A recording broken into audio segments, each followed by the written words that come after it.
Endi menga aytinglar, boy bo'lish uchun nima qilish kerak? Shu sabab qaysi? Ishlash kerak.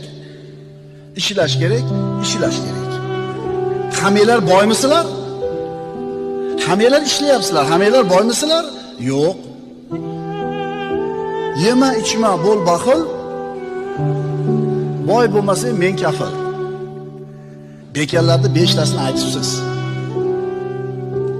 Agar insonni qilgan sababi albatta natijani olib keladigan bo'lsa, hammamiz ishlayapmiz, birodarlar. Demak, sizni boy qiladigan nima ekan? Allohning xohishi.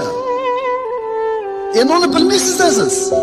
Lekin insoniy sababni qilyapsiz. Endi bo'lmayapsizmi boy? Demak, Alloh xolamagan ekan deydi. Demak, Alloh xohish ekan deb rozi bo'ling. Mana shu rozi bo'lishi sizni boyligingiz.